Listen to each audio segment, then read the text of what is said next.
नमस्कार दोस्तों, मैं रोशनी अगर आप देख रहे हो रोशनी अपडेट्स। कैसे हैं आप सब लोग? अच्छे होंगे, सबकी तैयारी भी अच्छी चल रही होगी। जितने भी होमगार्ड वाले जितने भी लोग हैं जिनका 1,07,000 जिनका भी सिलेक्शन हुआ है, ठीक है, उनको बहुत बहुत शुभकामनाएं। और जिनका नहीं हुआ है प्लीज़ अपनी अपनी तैयारी को रखिए, ठीक है। और कोई भी एग्जाम ये बिल्कुल भी इससे डिसाइड नहीं होता कि आप कितना आपने मेहनत की है कितनी नहीं की है। वो लक और बहुत सारी चीज़ें जो है वो मैटर कर जाती हैं।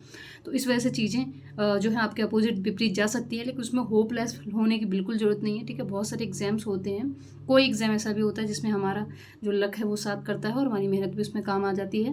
तो होपलेस बिल्कुल भी नहीं होना है। आने वाले जो एग्ज़ाम उनके लिए तैयारी करनी है। अभी हम बात करेंगे कि जितने भी होमगार्ड वाले हैं उनका अब आगे क्या प्रोसेस रहने वाला है। और प्लीज़ वीडियो को पूरा जरूर देखिएगा, बिकॉज ये वीडियो आपके लिए रहने वाला है। और बिल्कुल भी स्किप मत कीजिएगा। जिनका भी सिलेक्शन उनका भी अब DVPST होना है, ठीक है, उनके लिए बहुत ज़्यादा इंपॉर्टेंट वीडियो रहने वाला है।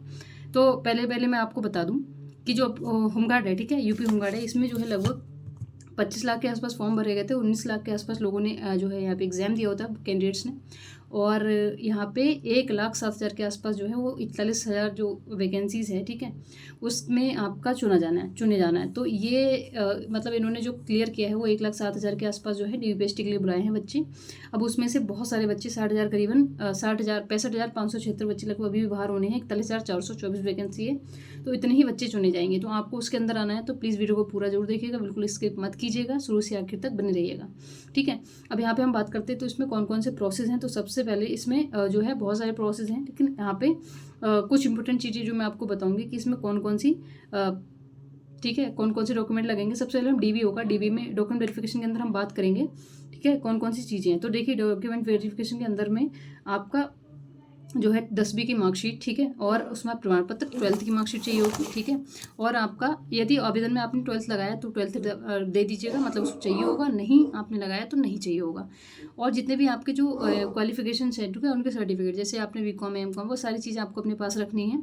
साथ ही आधार कार्ड हो गया, ठीक है, और पैन कार्ड हो गया। आधार कार्ड में अपना आधार कार्ड अनलॉक जरूर करा लीजिएगा, जिससे फिंगरप्रिंट आपका लगेगा तो उसमें एलिजिबल हो जाए, ठीक है। पैन कार्ड होगा, अगर आपके पास अवेलेबल है तो पैन कार्ड लगा दीजिएगा, ठीक है। निवास हो गया, निवास आपको चाहिए होगा ओरिजिनल। जाति आपने जो फॉर्म भरते समय लगाई है, एक एक नंबर बिल्कुल मैच कर लीजिएगा। ओरिजिनल कास्ट सर्टिफिकेट अपना लेकर के जाइएगा। अगर आप कास्ट सर्टिफिकेट नहीं दे पाते हैं तो फिर आप जनरल कैटेगरी में जो है आपको भेज दिया जाएगा, तो इससे आपको बहुत ज़्यादा नुकसान होने वाला है यहाँ पे, ठीक है। EWS अगर आपने भरा है तो EWS को लेकर के जाना है, ठीक है। ये आपको सबसे ज़्यादा मेरिट में आगे बढ़ने में मदद करेंगे ये सर्टिफिकेट। जन्म तिथि जो आपका जो डेट ऑफ बर्थ होता है, ठीक है, उस वो आप सर्टिफिकेट ले जा सकते हैं, ठीक है। और 10th की मार्कशीट वैसे तो आपके DOB के लिए काफ़ी होती है। अगर उसमें स्पष्ट नहीं हो रही हैं चीज़ें या कुछ मिस्टेक है तो आप अपना DOB जो आपका डेट ऑफ बर्थ वाला सर्टिफिकेट है आप वो दिखा सकते हैं। साथ ही आपने जो आवेदन भरा है, ठीक है, आपका एप्लीकेशन फॉर्म है, वो भी आप डाउनलोड कर लीजिएगा, या तो नहीं है तो ठीक है, उसको प्रिंट आउट करके अभी देख लीजिए, खोजबीन कर लीजिए कहाँ पर रखा हुआ है क्या है। उसके आप 2-3 कॉपी चाहिए होंगी, ठीक है। जो आपका परीक्षा है उसका एडमिट कार्ड चाहिए होगा, रिजल्ट स्कोर कार्ड की कॉपी चाहिए होगी, ठीक है। 6 से 10 हाल ही के जो पासपोर्ट साइज के फ़ोटो हैं वो चाहिए होंगे, ठीक है। NCC का जो खेल सर्टिफिकेट है जो अभी आपने लगाया होगा वो चाहिए होगा। आपने DL लगाया, DL चाहिए होगा, ठीक है। और भी जो आपको जो आपने सर्टिफिकेट लगाए होंगे, ठीक है, उसमें स्कोर्स वगैरह का लगा दिया होगा तो वो भी आपको यहाँ पे चाहिए होंगे, ठीक है।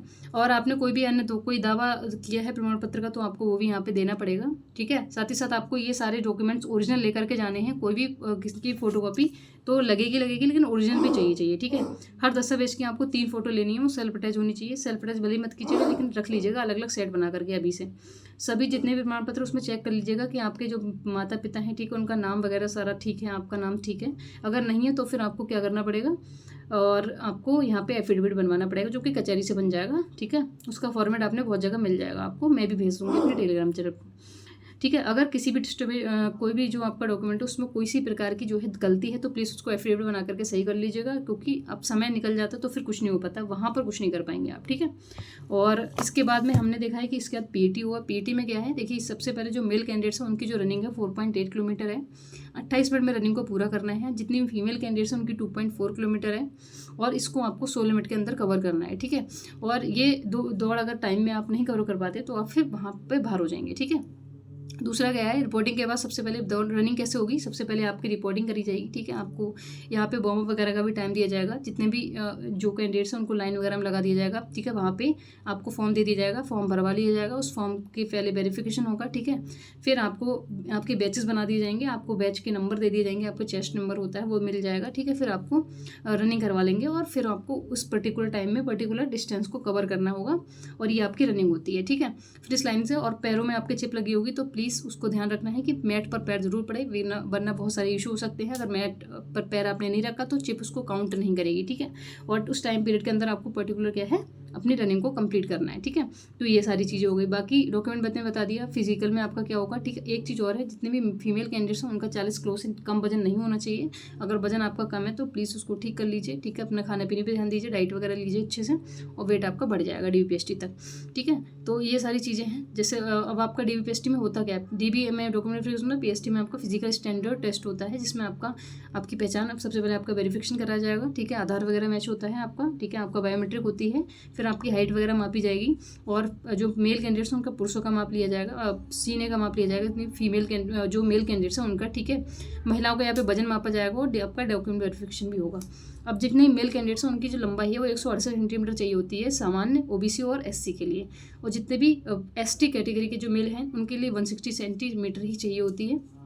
सीना जो है वो जो जनरल हैं OBC SC उनके लिए 79 सेंटीमीटर, और ST वालों के लिए 77 सेंटीमीटर चाहिए होता है। सीना फुलाकर, ये तो बिना फुलाता, फुलाकर के जो मेल कैंडिडेट्स हैं सामान्य OBC और SC वालों के लिए 84 सेंटीमीटर, और बिना फुलाए ST वालों के लिए 82 सेंटीमीटर, ठीक है। फैलाव एक्सपेंशन कम से कम 5 सेंटीमीटर का चाहिए होता है आपका, कि फुलाने के बाद 5 सेंटीमीटर आपका सीना जो है वो अभ्यर्थी। अब जितने फीमेल कैंडिडेट्स हैं उनका क्या चाहिए, देखिए लंबाई 152 सेंटीमीटर चाहिए अगर आप सामान्य हैं, जनरल कैंडिडेट्स हैं, OBC हैं, SC ST वालों के लिए 147 हाइट चाहिए होती है। वजन जो है कम से कम 40 किलो होना चाहिए, और ST वालों के लिए कम से कम 40 वजन कंपलसरी है फीमेल कैंडिडेट्स का, ठीक है। तो ये मैंने आपको बता दी है। सभी डॉक्यूमेंट्स अच्छे से लेकर के जाइएगा। बाकी जितनी भी दिक्कतें हैं वो आपको लग रहा है आपके डॉक्यूमेंट्स में कुछ भी नाम वगैरह मिस्टेक है, तो फिर आप उसको एफिडेविट जाकर बनवा लीजिए। सारे डॉक्यूमेंट अच्छे से ढूंढ करके रख लीजिए, कोई भी कमी नहीं आनी चाहिए, उनके अलग अलग सेट बना लीजिए, और जैसी DB आता है वहाँ पे DB दे दीजिए, ठीक है। इसमें जो है जो प्रमाण पत्र जैसे आपका कैरेक्टर सर्टिफिकेट है वो जब नहीं होता है, ठीक है, वो कंपलसरी नहीं है, वो बाद में वगैरह में लगेगा तो बाद में देख लिया जाएगा। DB में ऐसा कुछ नहीं है। बाकी अभी ऑफिशियल जब नोटिफिकेशन आएगा तब मैं आपको बता दूंगी इस चैनल के माध्यम से, तो प्लीज़ चैनल को सब्सक्राइब जरूर कर लीजिएगा, और वीडियो पसंद आती है तो लाइक और शेयर जरूर कर दीजिएगा, क्योंकि मेहनत लगती है थोड़ा सा, ठीक है। और एक चीज़ और है, अपनी जो मेडिकल परीक्षा होगी वो आपकी बाद में होगी, तो उसके लिए आपको कुछ चीज़ें बता दे रही हूँ। जैसे सबसे पहले आपके शारीरिक जांच होती है, जैसे ऊंचाई, वजन वगैरह होता है, शरीर का जो संतुलन होता है, वो चलने फिरने का तरीका होता है, आपकी फिंगर्स वगैरह चेक होंगी, ठीक है। आपका नौकनी वगैरह चेक किया जाएगा, दांत वगैरह को अपना ठीक रखिएगा, ठीक है। त्वचा वगैरह आप कोई स्किन वगैरह डिसीज ना हो, ठीक है। आँखें भी आपकी ठीक हो, चश्मा लगाते हैं तो, लेकिन ऐसा है कि आपको चश्मा उतारने के बाद क्लियर दिखना चाहिए। हृदय वगैरह के रोग नहीं होने चाहिए, मानसिक स्वास्थ्य भी अच्छा होना चाहिए, कान वगैरह का टेस्ट करा लीजिएगा, सफाई वगैरह करा लीजिएगा, पेट वगैरह खास करके ध्यान रखना, हार्निया वगैरह ना हो पुरुषों के अंदर, ठीक है। और जो है पेट में सूजन वगैरह ना हो, और एक हाथी पाँव फ्लैट फुट ना हो, जिसमें चपटा पाँव होता है, ठीक है, बिल्कुल प्लेन पे, तो उसको भी आप अभी से एक्सरसाइज वगैरह कर लेंगे, जिनको भी दिक्कत है तो अभी से ठीक हो जाएगा। बाकी ब्लड टेस्ट वगैरह, यूरिन टेस्ट वगैरह आपका क्लियर आना चाहिए, ठीक है। हड्डियाँ वगैरह भी आपकी ठीक होनी चाहिए, जैसे कि बोल एग्स हो गया, फ्लैट फुट नहीं होना चाहिए, नोकनी वगैरह आपका ठीक होना चाहिए एकदम, हाथ पैर की गति सामान्य होनी चाहिए, ठीक है। और फ्रैक्चर वगैरह के बाद कोई स्थायी समस्या ना हो, ठीक है। तो ये सारी चीज़ें हैं। बाकी आपको उन चीज़ों पे खास करके ध्यान रखना है, तो सबसे पहले आपको कोई भी गंभीर दृष्टि रोग नहीं होना चाहिए, नहीं, आपकी आंखें एकदम ठीक होनी चाहिए, कलर ब्लाइंडनेस वगैरह ना हो, उसका टेस्ट ले लीजिएगा।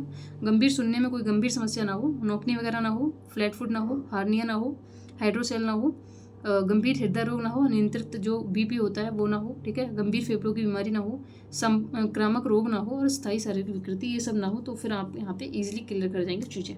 बाकी आपको इन सब में कोई भी समस्या हो रही है तो प्लीज़ जाकर जो नियरली बाय आपके कोई भी क्लिनिक है वहाँ पे चेक करा लीजिए, उसके लिए आप ट्रीटमेंट ले लीजिए। ये ईजिली बहुत नॉर्मल चीज़ें हैं, ये ठीक हो जाती हैं, ठीक है।